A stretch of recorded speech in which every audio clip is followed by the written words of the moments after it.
Hello, this is Grian. Welcome to another video. Today we're reading Chapter 17 of Hermitcraft Mayhem. Obviously, as you can tell from the title of this video, this is a Minecraft-inspired fanfiction where I put all the Minecraft YouTubers that I watch into a world or a universe and see what happens. In this case, obviously, it's Hermitcraft because I've been enjoying watching Hermitcraft. So, yeah. But the captions are available if you want to follow along as I read the chapter. You do not have to, but you can. And yeah, basically sit back, enjoy, and have fun. Or you can move on to another video if this isn't your cup of tea. It's your decision.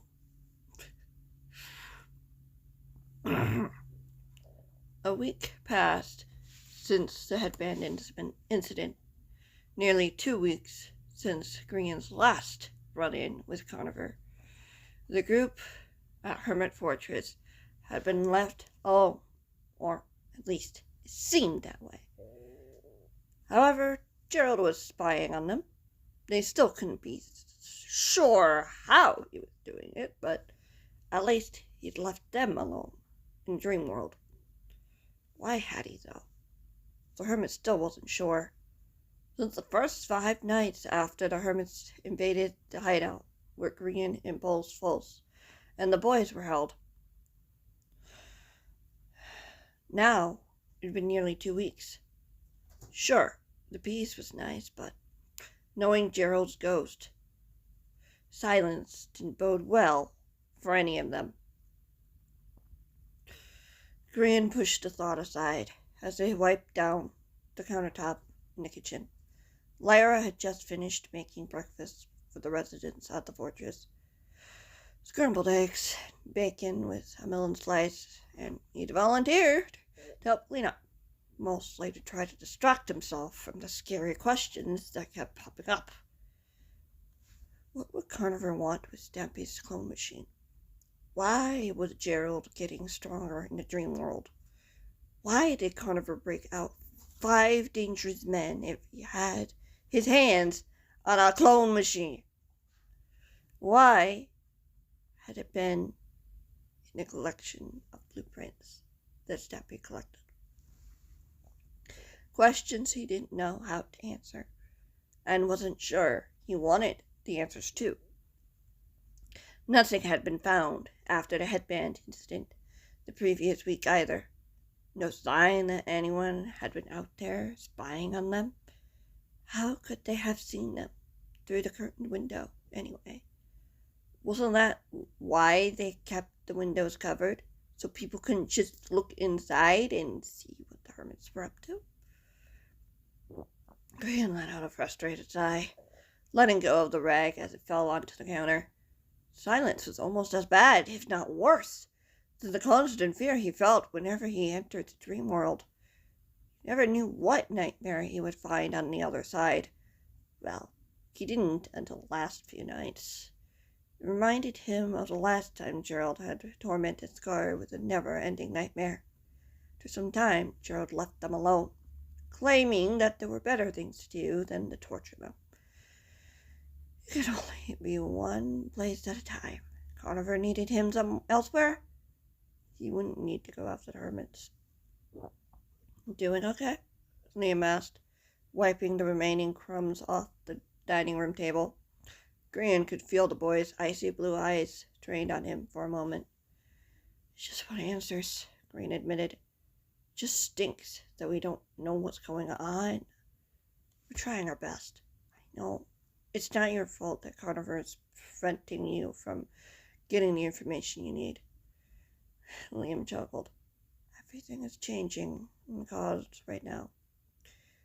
Leaders Sam and I knew we could trust have been replaced by new faces who weren't so keen on talking to the friends of a supposed traitor.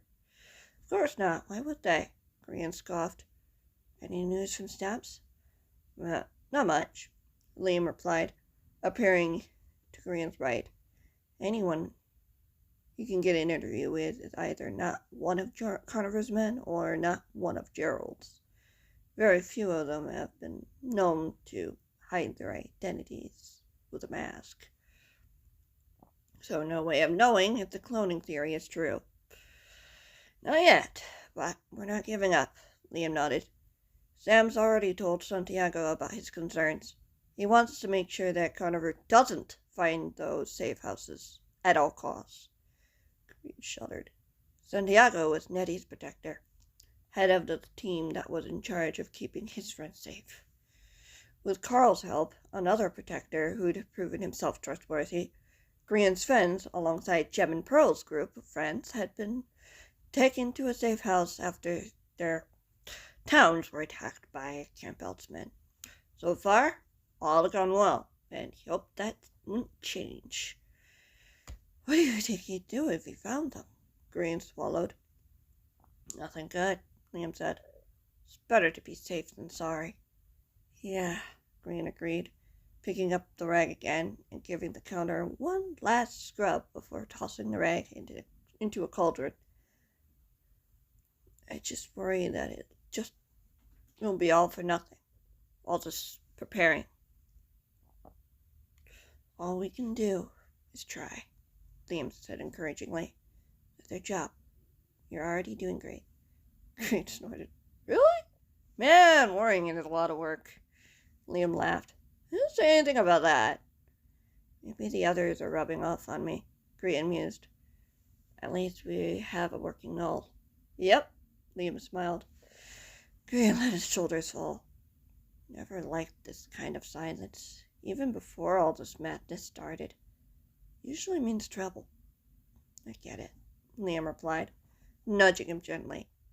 Their surprise parties aren't necessarily fun. Speaking of surprises, a cheerful voice spoke up from behind them. Grian turned, surprised, to see Kate standing in the doorframe. I need your help with something. What is it? Liam asked. My mom's birthday is coming up, and I thought it'd be fun if we threw a surprise party for her.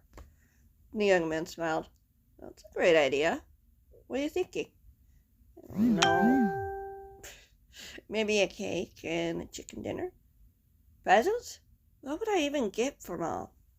We'll figure out something, Grian said quickly, crossing the room. Scar's actually really good at throwing surprise parties. See, Liam raised an eyebrow. Yes, Grian bit back a smile. Should he mention those parties tended to end up as a ruse for a giant prank trap? Or that somehow a certain man in a chicken costume once sabotaged a party with a surprise gift of chickens? Or how one of Scar's cherry blossoms he'd been gifted had its leaves replaced with glazed magenta terracotta. We could go find him and ask. Heck. Sweet, Kate said with excitement, disappearing into the hall. I'm guessing he's upstairs in Jelly's room, Liam queried. Grian sighed and nodded. It's a safe place. At least no one's been waiting for him up there, in there to do harm. I don't think they would risk that, knowing how connected you all are. Liam put a hand on Grian's shoulder. Felt nice and reassuring. After all, the boy had a point. There was a reason why their enemies slapped headbands on them. They didn't want the hermits calling for help, mentally. Besides, Caleb hadn't left Scar's side for even a second to even allow that to be a risk. Gerald managed it. Grian closed his eyes, taking a deep breath. Gerald was dead. Sure, he might be able to see through the eyes of his host, but he had no real power here anymore. Not without the body. Grian arrived at the elevator just as Kate climbed up the ladder behind it. He followed her, trying to focus on the task at hand, giving Kate some time to be a normal kid, to throw her mother a party to celebrate her life. He wasn't going to let anything get in the way of that. He arrived at the top of the ladder, pulling himself up onto the second floor. The hallway was quiet. Clara had agreed to have the kids practice outside today, so the training room was empty. Jelly's door was wide open as Kate ran toward it. Why, hello there. Scar's sing-song voice drifted from the room as the girl appeared. You look quite excited about something. Grian said you could help me, Kate said quickly. I want to throw a surprise party for Mom's birthday, and with everyone finally getting out of bed and moving around again, I thought it'd be fun. It would be fun, Scar said softly as Grian appeared behind the girl. Got any particular theme in mind? She loves horses, Kate said with a little leap. She had a friend back home who used to have horses at his farm. We would ride horses on Saturdays together down the trails. The three of you? Scar asked. Kate's face fell. No, Dad was always too busy. Maybe we could do something with that, Scar continued. I know there are some horses in the old gaming district who probably wouldn't mind stretching their legs. Really? Kate's eyes widened. Getting them without your mother noticing might be a problem, Caleb cautioned. We can hide a secret stable under one of the towers, Grian added. Maybe have a code or something to keep people locked out. Couldn't they just break down the door? Kate frowned. Only if they knew where it was, Grian stated. Secret for a reason. The girl giggled. But aren't we being watched? The base is, but if we're careful and sneaky enough, maybe we could get away with it, Scar offered. When's her birthday? A few days from now. Perfect, Scar cheered, a new spark gleaming in his green eyes. He looked over at Grian. Can you clear out and design an area for her horses? I would, Grian nodded. It's a great idea, and I need something to do. You'll be careful? Kate asked, her gaze meeting his. How he had missed those dark green eyes. It's good that Gerald didn't have a strong hold on her. Strong of a hold on her as before. Sorry. I've got Liam, Grian said matter-of-factly. I'll be okay. What about the cake? We've got everything we need in the pantry, Liam said, from over Grian's shoulder. This is going to be amazing. I can't wait, Kate giggled with glee. Grian smiled, embracing the giddy happiness wafting like waves of rain from the girl. It was refreshing to focus on something that wasn't about preparing for a threat looming ahead. He wanted to enjoy the moment, but would it be enough when he knew all too well that it only took a moment for everything to go wrong? And that's going to be the end of that chapter. I hope you guys enjoyed, and yeah, it's just a nice little cheery chapter. Nothing too bad, just casual fun. But yeah, I'll see you guys in the next one, whenever that might be. Feel free to leave any thoughts or theories down in the description if you have any, in the comments, but yeah, if you don't worry about it. Just enjoy the ride. I don't really care at this point, but of course it would help me if you liked the video and commented it and all that stuff. Maybe subscribed if you want to see more of these videos, but that's up to you. But other than that, I'll see you later. Bye.